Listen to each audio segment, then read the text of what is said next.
Well, good morning. It's great seeing so many of you here this morning, and we are officially, I think, in summer. Who's pumped about that? All the students I know. Some of you parents, I'm not so sure, are you? Well, it's great having all of you here this morning. If you're our guest here today, my name's Jonathan Dunn. I'm one of the pastors here at River City Church, and on behalf of the church, we want to welcome you. Thank you for spending part of your Sunday morning with us, and especially on a weekend like this, as Brian Paul just spoke to, where we are celebrating a long weekend, but we're also remembering those that have defended us, that have laid down their lives and paid the ultimate sacrifice for us. And so we're grateful, we're humbled, but also just thankful to be together where we celebrate ultimately the love of our Father for us in Jesus. Today, I'm going to share something with you that is very important. And to be real about it, I've wrestled with this all week because of the seriousness of the subject that James wrote about in this little letter that we've been in over the past month. That is so poignant and so just strong in what he had to say to these first century people that gathered in churches and claimed to be Christians. And to get into that, I want to take you way back to when I was in high school, which was definitely in the dark ages. And at some point between my, I think, sophomore and junior year in high school, I was standing in my parents' living room. And my dad shared a story with me that boggled my mind. And honestly, it still boggles my mind to this day. He began telling me that way back in the early 80s, there was this little 12-year-old girl that was growing up in the suburbs of Chicago. And one morning she woke up, she had a sore throat, and she went to her mother and she told her she wasn't feeling well. And her mom said, "I've got just the thing." She walked over to the medicine cabinet, she opened it up, she pulled out this new bottle of Tylenol that she had just purchased from the local store. She took one capsule, she gave it to her daughter. Her daughter took it, and within a short time frame, she fell out in the bathroom and she died. About 10 miles from where they lived on that same day in the same suburban area of Chicago, there was a young guy, 20s to 30 years of age, great shape, a great guy who woke up that same morning, wasn't feeling well. And so he went to his medicine cabinet. He pulled out a bottle of Tylenol he had just picked up from the local store. He took 2 capsules, and within a short time frame, he fell out on the floor, was rushed to the ER, and he died. And so this was the beginning of a nightmare there in the suburbs of Chicago that today is known as the Tylenol murders.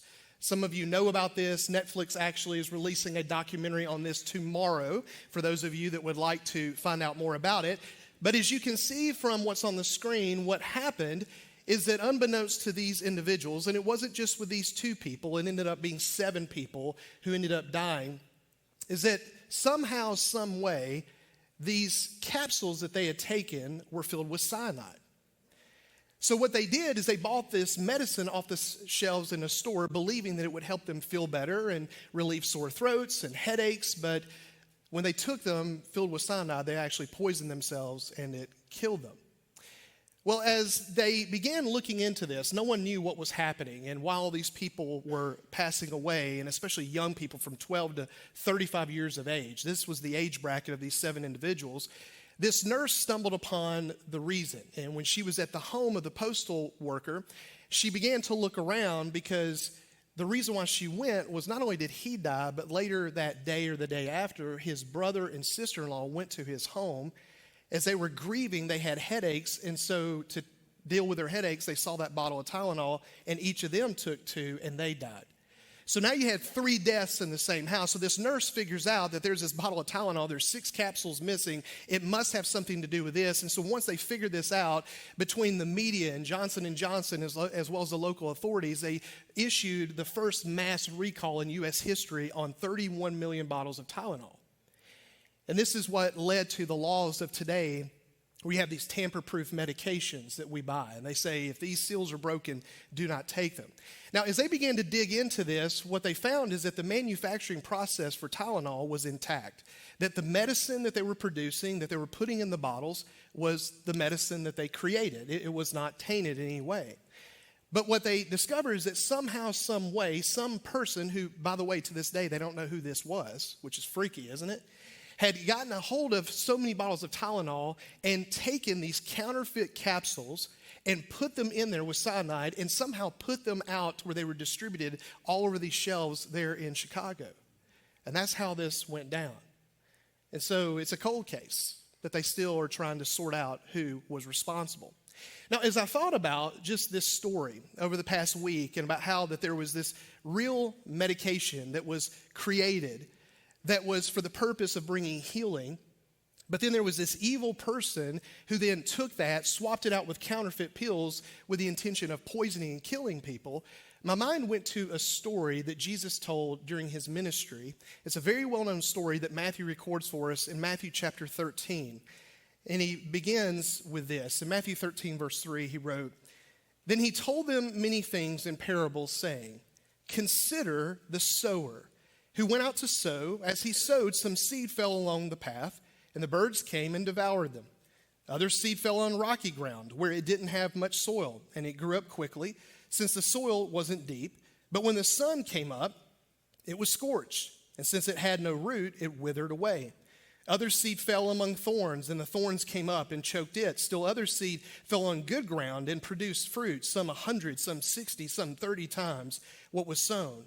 Let anyone who has ears listen.'" And so Jesus shared this story. It's a very well-known story of the farmer who goes out one day, he had all this seed, and he began to spread it and scatter it all over his property. And his goal, of course, was clear, that he wanted for the soil to receive the seed, for the seed to sprout roots, to grow into a great harvest. But as Jesus described in this story, as he was sowing the seed responded differently based on the soil in which it fell upon. The seed that fell on the path, birds devoured it. The seed that fell off on the rocky soil, it was unable to really gain roots, so it was scorched. The seed that also fell into the area where there were thorns and weeds, it was choked out. And then there was this section of soil, possibly in different places, that it was received. It grew roots deep into the soil, and it produced a great harvest. So that was the story. Well, after Jesus shared this story, he told people, he said, "Now, if you have ears," which was everyone, "you need to listen to what I'm saying." Well, the disciples after this went up to Jesus and they said, "Jesus, okay, so why are you teaching through stories? Why are you telling these stories to all these people? Why don't you just shoot it to them straight? Just tell them what you want them to understand." And after Jesus explained to them his reasoning, he went on to break down for them the meaning of this story. And I want us to look at just the first part of what he shared with them in Matthew 13, verse 18. He said this, "So listen to the parable of the sower. When anyone hears the word about the kingdom and doesn't understand it, the evil one comes and snatches away what was sown in his heart. This is the one sown along the path." So Jesus begins by sharing with them this story I just told, this parable, is about me. Jesus was the farmer. And what he was doing is he was sharing through words the truth about the kingdom of God, about who Yahweh is, about who we as human beings are. And he said that as he was spreading the truth, if you will, that there were these people that were in different places, and he's speaking of their hearts. And there was this one group that they heard the truth. It hit their hearts, but they didn't receive it into their hearts. It just kind of sat on the surface. And he said, and for these people, what happened is that the evil one, otherwise known as the devil or the Satan, he came and he snatched away the truth, keeping them from receiving it, from it settling into their hearts and being healed in their relationship with God. Now, as I thought about the way Jesus described Satan and what he did, you can see there's these connections between this evil person, whoever this is, and what this individual did when they took these Tylenol pills and they substituted them with these counterfeit pills, the pills that were meant to save or to heal people. He changed them out with these pills that were filled with poison and were to kill people. And the reason why I say that is because Jesus referred to the devil throughout his ministry as the father of lies, a murderer from the beginning. That what he does when it comes to truth is that he doesn't just make truth disappear, like devour it like a bird in that sense. That the way he works is that he takes these lies that appear to be true. They have all the packaging. They look just like the real thing, and he will substitute that out for the real thing with the hopes that people will take this poison, this thing that's meant to kill them, instead of giving them life, believing it gives them life, and take that. And this is what Jesus described about the devil. Now, the reason why that's important is because as we pick back up in this letter that the brother of Jesus wrote, James, years after this, in the section we're going to jump in today in chapter 2, James is writing about a lie, a counterfeit, if you will, that he was deeply concerned about, that seemingly had been believed and received into the hearts of people in these churches that he was writing to, that they were holding to, believing that it would bring life, and they were circulating this lie. And so James wrote to address this and to call it out. And I want to show you how he did this. In James chapter 2, beginning in verse 14, he starts with this. He said, "What good is it, my brothers and sisters, if someone claims to have faith but does not have works? Can such faith save him?" What James knew was that the subject of faith, which is very important within the lives of people and God, that there was this counterfeit faith that was circulating, that was being believed and received and circulated amongst these people that was from Satan. It was not real. And then there's also the real thing. And so there was real faith, there was counterfeit faith. And so the way he wanted for them to deal with this is he wanted to begin by asking them questions so that they would begin to critically think about what faith really is and what faith looks like. So he started with 2 questions. The first question he asked them to consider is, okay, if someone claims to have faith, but it doesn't move them to do anything, does it have any value? Is it worth anything? But then he moved on, and the second question he asked was a far more serious question, an important question. He said, can such faith save him or her? Now what he is leveraging up to, or what he's speaking to, is this faith that moves people to do nothing, and it's just actionless. It's just doing nothing, just in word only. If that faith is not worth anything, do you really believe that it has any impact between you and God, you and Yahweh, and you being forgiven and saved and redeemed?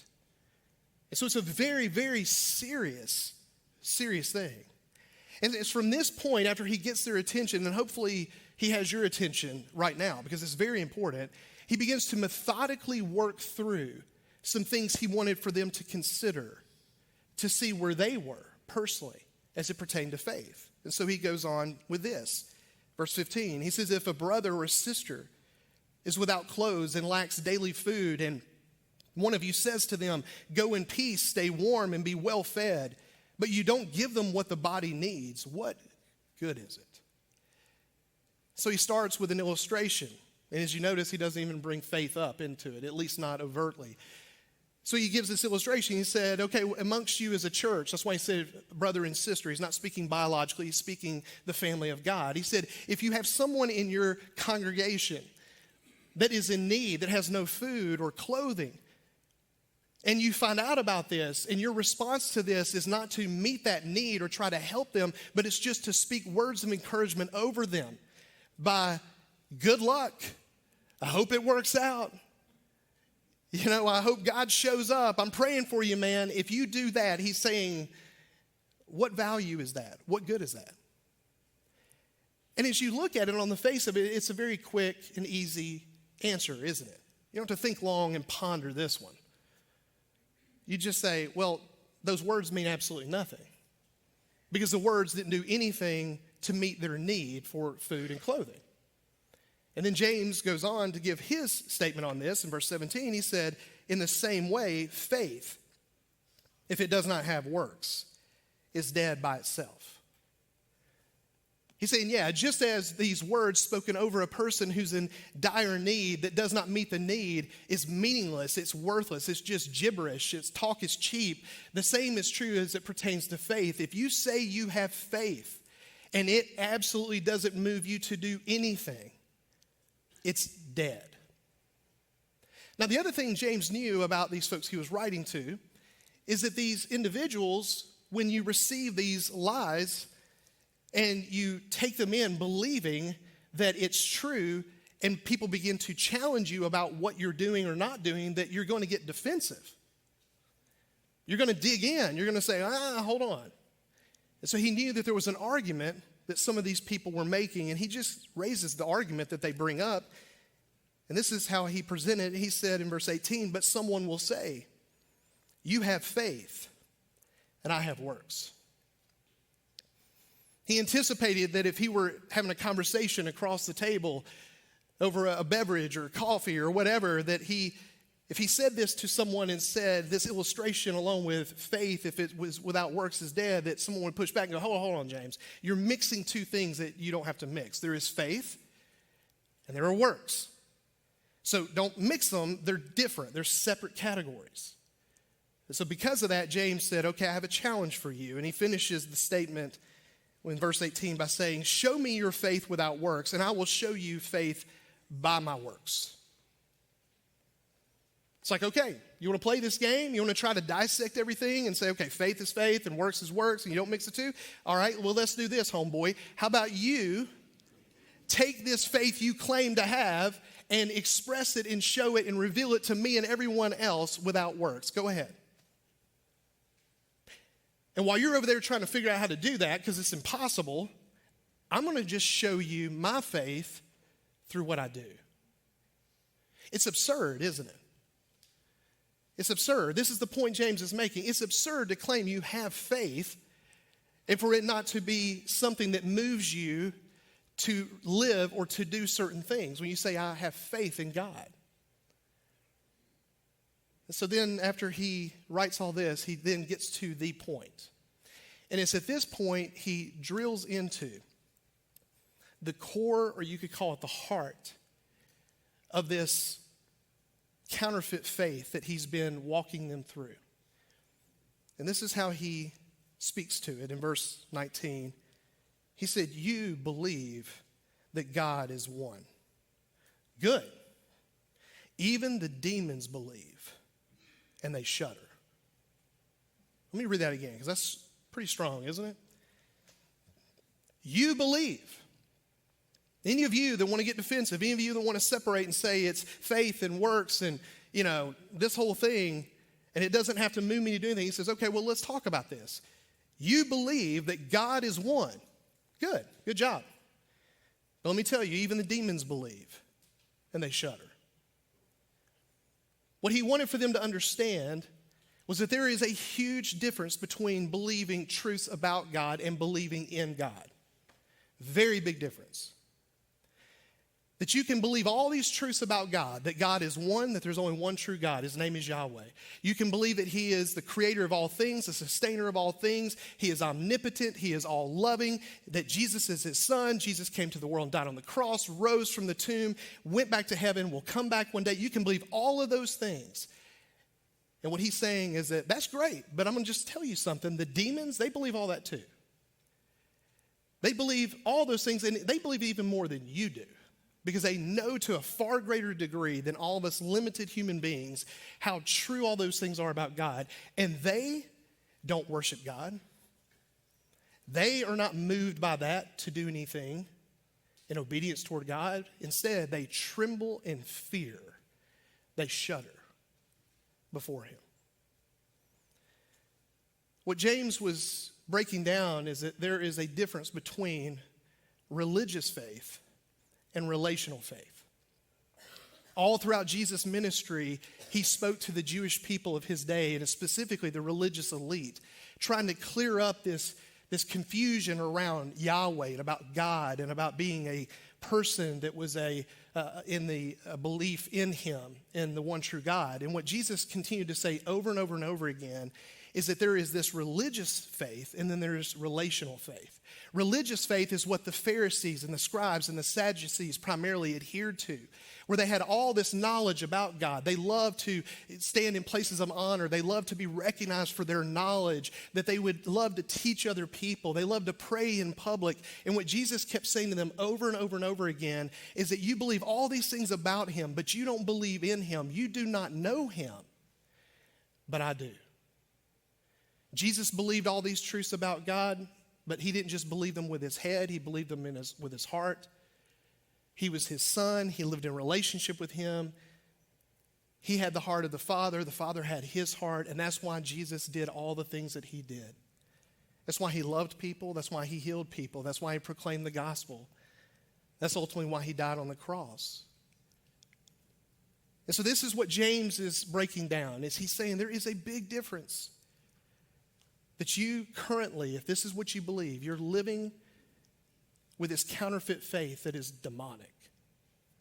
Now, after this, James goes through, and we're not going to look at this little short section, but he goes on to dig into a couple of examples from the Old Testament with a couple of characters that these people knew very well.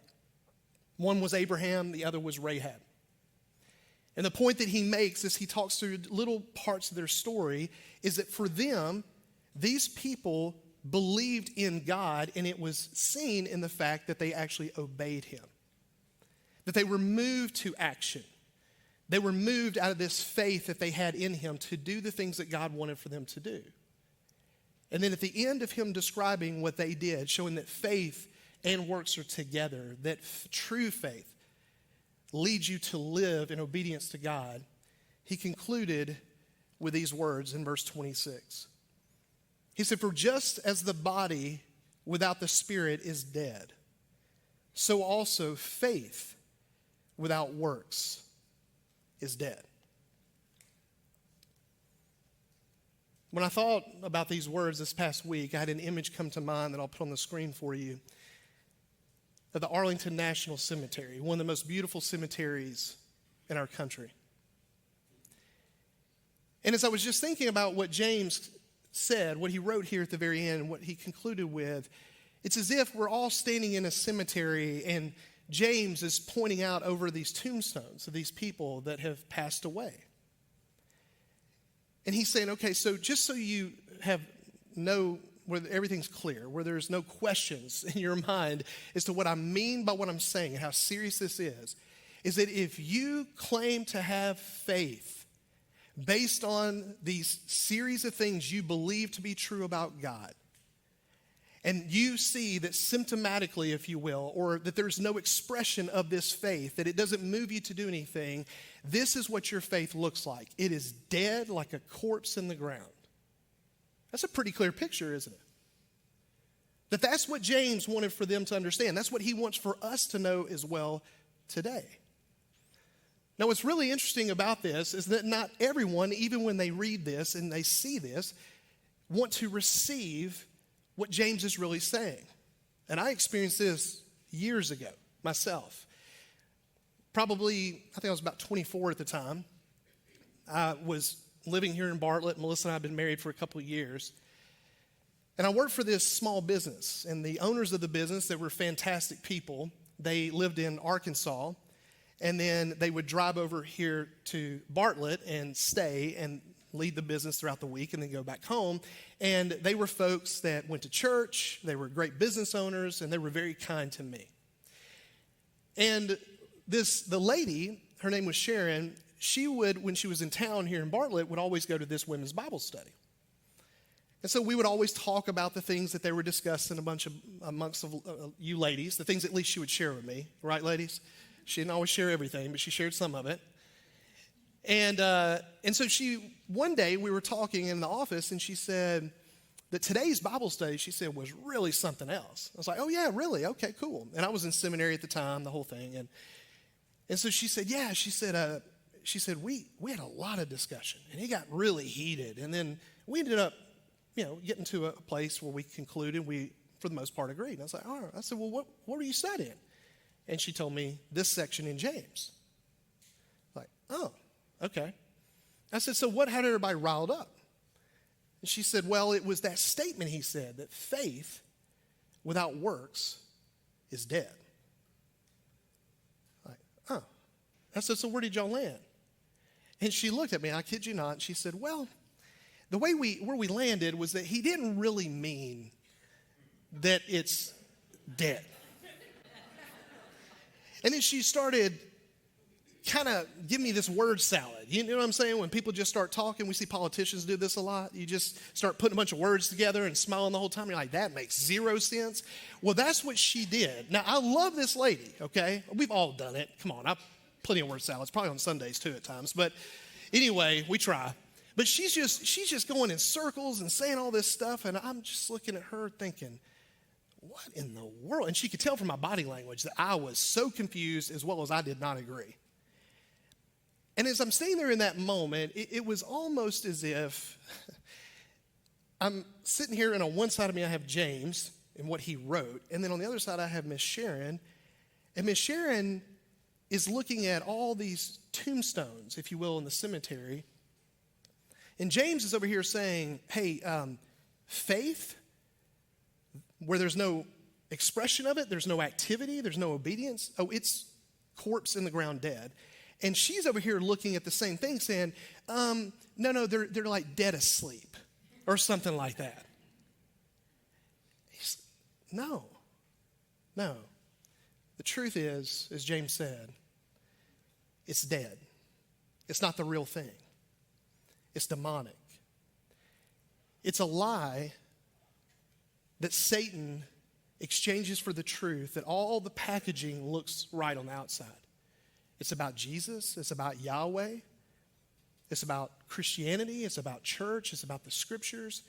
But at the core of it, it's not true faith. And the reason is because it's not a belief and a trust in God where you give him your heart in a relationship and you give him everything and you love him and you walk with him. But instead, it's a series of theological truths that you say you believe are true. It's very subtle, but it's sneaky. And what it leads you to is idle, actionless living while claiming to be a Christian. And James said, you need to wake up. You need to wake up. The reason why I share with you before we started today that this is one that I've really struggled with this week is because at an emotional level, this hits me big time. And the reason is because of my own story. I grew up in the house with a preacher as a dad. Never in my life thought I'd be a preacher. Never wanted to be a preacher. Guys, I was in church nonstop.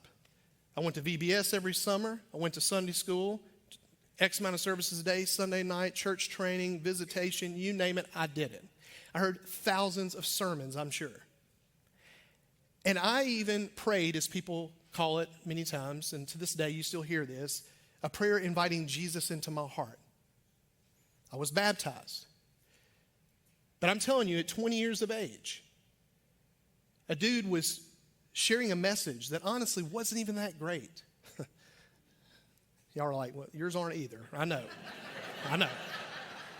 But I heard this guy say these words, and for whatever reason, and it's just God, as he was speaking that night, it was like my eyes opened, my brain, this fog, this whatever was lifted, and I could for the first time see that I had never truly given my heart to God.